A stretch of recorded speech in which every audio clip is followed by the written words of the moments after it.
Still waiting. Almost done. My audition was trying to lock up on me I talked it out of it. Okay. We are good. Can you hear and see me okay there, pal? I'm all set. Are you good? Are you good? I'm good.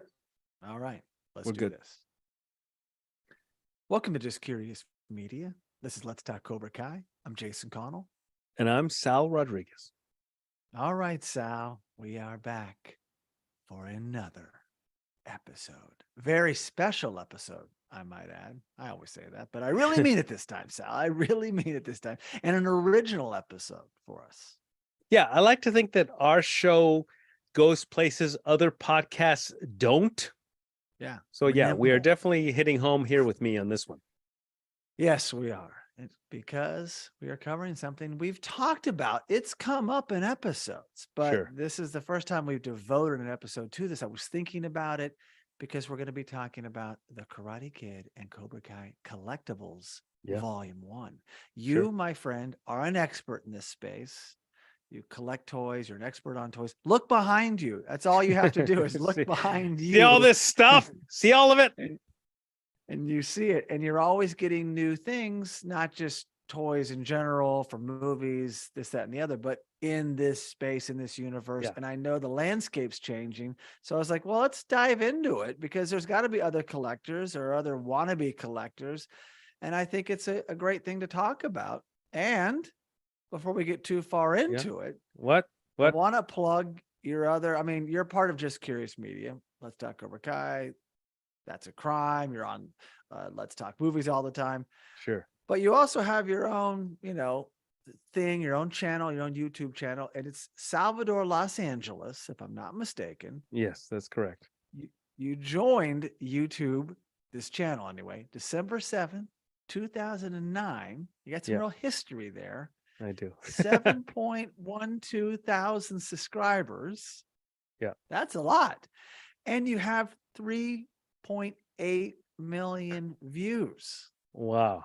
I hadn't checked that in a while. Honestly, I hadn't checked that. Yeah, almost 4 million views. Yeah, almost I like that. 4 million views. So that's pretty cool. I thought let's validate you more as if you're not already, but you are an expert. And by the way, your channel does lots of things, but you do a lot of toy reviews. And not just Cobra Kai, Karate Kid, right? You do a lot of things, but that was probably a big lion's share of what you're doing. People send you things, you look at them, you take them out. You're very, you know it. You're very good. You know the business. But I really wanted to kind of like dive into the Karate Kid because that was a different time. That was the 80s. Some collectibles came out then. Looking at that, talking about that, and how we've seen just collectibles and the market shift and pivot, as well as Cobra Kai's coming on the scene, and all that. Because you'll mention it sometimes and show me things here and there, but we've never really had a conversation about it. Sure, yeah, because it's one thing as far as like where are toys and collectibles, and then where is our license? In this instance, Cobra Kai. Where is the license and where are toy and collectibles in space and time? And then how do they fit together? And then how do they fit together as fans and hosts of a podcast, Yeah. So when you approached me about Let's Talk Cobra Kai, I had already been a toy reviewer and toy collector on YouTube for a while. So when you came along with Let's Talk Cobra Kai, I then integrated Cobra Kai merchandise, Cobra Kai toys and action figures into my YouTube channel. I was like, how can I mix these two? Look at you. Yeah, I was like, how do I merge these two? And that's what I did. Well, that was smart. And also because the success of the show, it has launched new toys, I presume, that weren't there before. Even new versions of the old, right? Even before you get into the Cobra Kai, because there's a lot of new characters that we know. Sure. And I'm sure it's like, oh, well, here's a new version with new technology of the Daniel from the Karate Kid. I'm sure these things are happening because it's just different now. But let's start at the top. Let's go back to the Karate Kid, a little show and tell. Now, people on YouTube can see, so we have to be descriptive for the podcast listeners. Yes. And we're not going to get all caught up. This isn't a review. It's a conversation. So please, take it away, Sal. By the Well, way, Jason, I was. yes, yes, Uh-oh, yes, I just yes. lost a light. I just What? lost a light. Let me turn What? that on. I need a grip. I need a grip over here. The shark is still working. I was also the alt title of this. Oh, let me change this light. Let me fix this. Yes, Just a yes. second. Sorry. Yeah. You know, what Jason's talking about is basically he approached me about our podcast, Let's Talk Cobra Kai. We have a history with film festivals. So he approached me with Let's Talk Cobra Kai. I said yes. I was not saying yes to anybody else. Other people had approached me about podcasting. I was like, I'm good. I'm done. Thank you. Jason approached me. I was like, let's do this.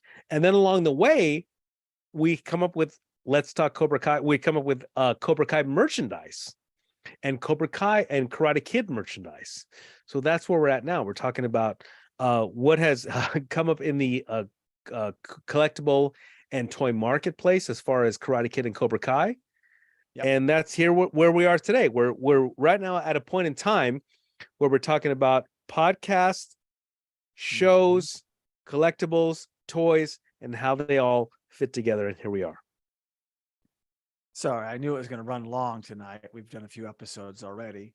Had everything ready, plugged in my lights that actually go, on battery as well. But the power surge was not on. So when the batteries went dead, they did like, I had one go down, but it's all good. And by the way, I just wanted to say this one last thing. I was thinking about calling this episode something completely different, which was going to be Sal's Action Figure Adventures, which is a great title in its own self. But this is not that. This is the first of probably more volumes as this market evolves. And hey, I may even acquire some collectible, a gi from the Karate Kid, a script that came in. So I like those types of collectibles. I really do like certain things, tangible things as well. Not that many. I'm a minimalist in that regard. But if I do, I'll come back and share. But you really have the stage here because this is your wheelhouse. And I'm excited to have this conversation and delve into the world of collectibles. Yeah, it kind of came full circle, if you will. Whereas I was a toy collector and toy reviewer on YouTube. That happened kind of by chance. And then now here I am with you discussing Cobra Kai. And then now here we are discussing collectibles from Cobra Kai and Karate Kid. So it has definitely been sort of a full circle. So I think we should probably start back in the 80s. Yeah. So please show us and let's talk. And again, we won't get too far in the weeds for those listening on like, hey, here's the elbow does this, but just some broad strokes, because I do know some toys. I grew up loving my Star Wars figures and my G.I. Joe figures and played with them incessantly, but beat them senseless and didn't keep them in packages because they probably went up in value over time. Well, you can go back in time and see how the toy collectible market has been influenced by various properties. You have to give props to Star Wars. I mean, Star Wars was, I would say, probably the initiator of collectible toys, where it's like all of a sudden a toy has value over time. Yeah, that was probably unheard of before the whole Star Wars Kenner phenomenon. And then along the way, then you have various properties and licenses giving up their images and so forth for various figures and figurines. And in this case, we have the Karate Kid. So in 1984, they released the Karate Kid, and then they released the Karate Kid 2 a few years later. And then that's when they started initiating toys. So there are various figures from that era. You have Daniel, you have Johnny, you have Chosen, you have Sato, right? Sato? Wow. Yes. Yeah, you have Sato, and then you have Miyagi. So you have a few figures in the 3 3/4 inch realm or sizing, and with corresponding articulation, meaning that if you're looking at a figure that is 3 3/4 inches, you're probably looking at about 1, 2, 3, 4, 5 points of articulation, 2 shoulders, 2 hips, and a head. And that's probably about the articulation that you're going to find in that era. Well, that's interesting. So they waited for the sequel to start doing figures from the original and tacked on features or figures from the sequel. Yeah, because I don't think that they had figures from the original movie, 84. but then when they came out with Karate Kid 2, all of a sudden you have Chosen and Sato. So the implication is that, interesting. Yeah, they didn't have figures from the original movie, Well, but they had figures from the second movie. let's not forget that the second movie went into production, what, like 10 days, 14 days That's after right. the Yeah. first Yeah. movie was in the theater. So Yeah. they were so close together. Like, we have a hit. Now let's make those figures. I get it. Makes sense. So do you have any of those original run figures from 80? It would have been 86. Probably not. Or I don't know. Do you? No, it would have been roughly yeah, like, so the original Karate Kid came out in 84. The next one would have been immediately 85, 86. Yeah, Came out in 86, yeah. so there were figures from that era, but I do not have them. Yeah, you don't have those. Yeah. No, those are highly regarded, sought after, collectible, vintage at this point. Yeah. Those original Karate Kid figures featuring Daniel, Johnny, Sato, Chosen, and Miyagi, and in the 3 3/4 inch format. And that's probably a question that you get all the time is, what's that worth? Like, if you had that package or that set you're just talking about in the package still, what ballpark? What's that value? Yeah, Are we there's a lot to talking be said for hundreds, thousands? well, the whole thing about in package, like if you're a toy collector or a toy buyer, in package is the way to go. You want to buy in package, right? But obviously a lot of toy collectors are not in package aficionados and want to have a good time and play with them. So you're stuck with whatever you get. But as far as like, how much would you pay for those figures in package, mint condition from based on the first two movies? You're probably looking at least a couple of $100, at least a few $100. Yeah, at least a few hundred, maybe not necessarily thousands. Not thousands, but going up. I mean, these are rare. I doubt the runs were that big. The Probably not. Volume wasn't very big. So Probably it's just not. like, what a great priceless thing. So as a collector, do you buy one for package, buy one to play? Is that the motto that you do? There are a lot of toy collectors that buy one for play or display, and then buy one for vintage resale or whatever. Yeah. You got to have money to do that. You need to buy two figures. I have never been I've never been in a position to buy more than the one. So for the most part, everything I have is just the one off. Yeah. I don't have one in package and one loose. I either have one loose or one in package. I know what you do. You barely open the package. Take it out.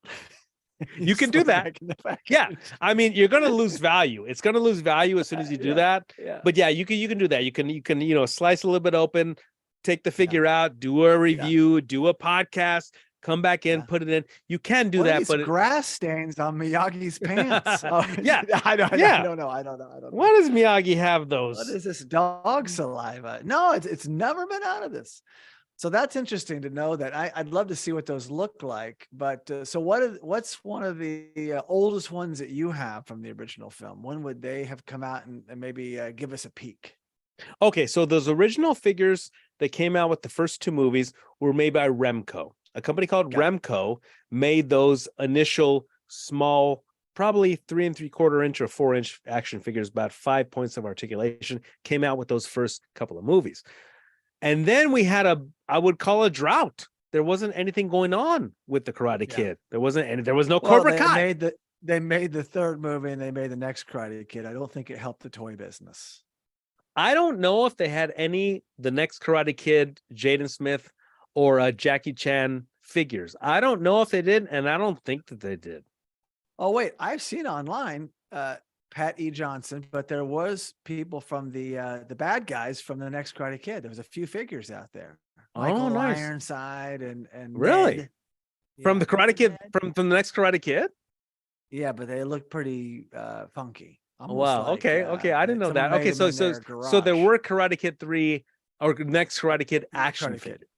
Right. Okay, interesting. That's news to me. Okay, so you had what I would call the first era. The first era would be the first 4 movies at least, as far as any properties that might have come out, and then you had a big canyon where nothing was going on, and then you have Cobra Kai. So now we're here in the era of Cobra Kai action figures or Karate Kid action figures influenced by Cobra Kai, and that would be, for example, these NECA action figures.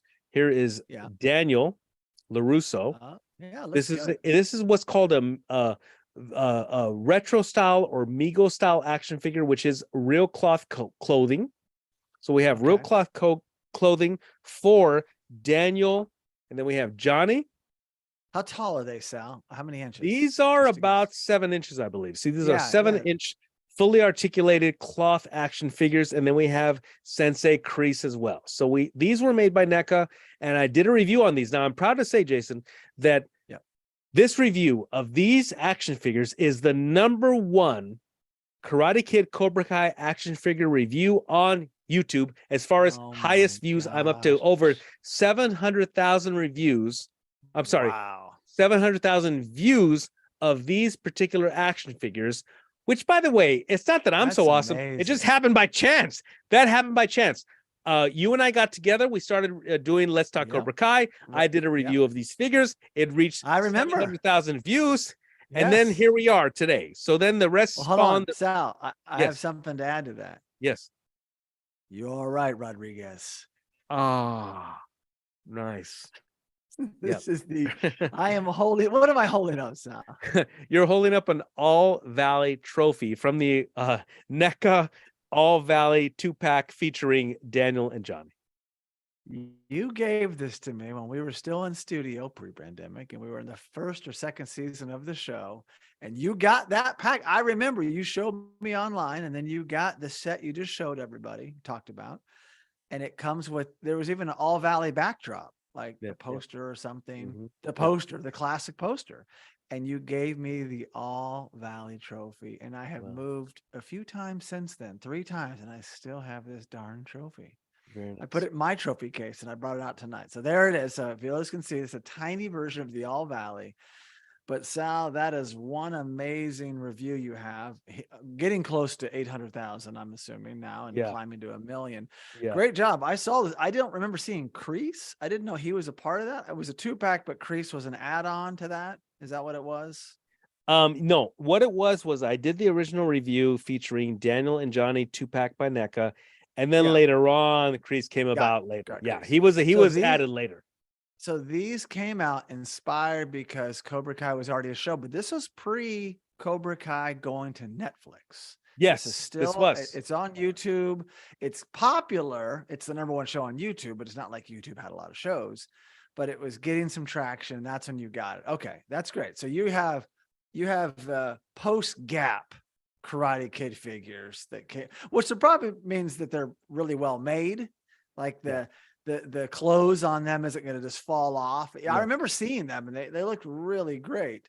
So what else do you have from that era? Did they make a Miyagi around the same time? Because yes, I had forgotten about that. So NECA, the company that made the previous figures that we talked about, also made a Miyagi. And Miyagi features his janitorial costume and his bonsai tree and chopsticks here. I put in his belt. Is there a fly? Is there a fly on there?